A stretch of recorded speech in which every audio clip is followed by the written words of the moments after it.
Hey everyone, it's Barb here, broker owner of the Betts Realty Group here in Long Beach, California. And I am here to check in again with another buyer and seller tip. And this really applies to buyers and sellers because again, it's in the purchase agreement and both buyers and sellers have to sign that purchase agreement. And the question I get often asked in a buyer consultation or listing appointment is, what happens if the appraisal comes in low? Well, first, I have to explain to you what is an appraisal. An appraisal is an independent valuation of a property's market value, and it's an opinion of the appraiser. Now, the bank or the mortgage company is going to order this appraisal. No, they do not choose the appraiser. They choose a management company that essentially has a panel of appraisers, and that company sends out the appraiser.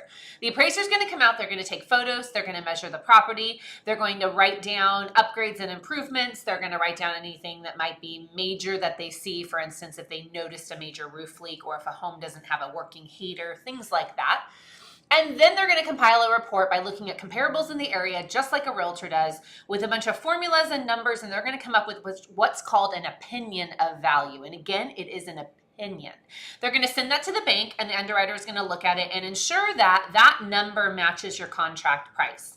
Now, the second question I'm awfully asked is, why does it have to match the contract price, and why can't it just be the loan amount? For instance, if I'm looking to buy a home at $600,000 and I'm only getting a loan of $550 and the appraisal comes in low, why is that a problem if I'm only getting a loan of $550? Well, it has to come in for contract price. Now, we get to the question of what happens if it comes in low. So let's use an example of you're under contract for $600,000 on a home and the appraisal only comes in at $590,000. So there's a $10,000 discrepancy. One of three things typically happens. One, as a buyer, you're going to naturally want the seller to reduce their price to $590,000. Some sellers may, most sellers won't. The seller is going to want you, the buyer, to make up the difference in cash. So you would bring in $10,000 cash to make up the spread. Some buyers will, most buyers won't. Depends on the situation. What we see typically happen is buyer and seller meet in the middle. Seller comes down 5, buyer brings in 5, everyone's happy. And yes, you can do that. And yes, the banks allow you to do that. Now, people always ask, what should I do? And the answer is, it depends. It depends on, do we agree with the value the appraiser gave the property? Did they do a good job valuing the property? 2, how bad do you want it? How bad do you want that transaction?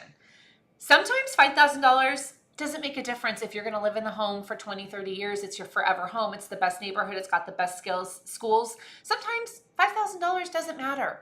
It's really going to depend on your temperature. Now, if you include the appraisal contingency, which if you've heard me talk before, I always recommend you include that appraisal contingency, and things don't work out between you and the seller, yes, you can cancel that transaction, receive your deposit back, as long as you haven't removed your appraisal contingency.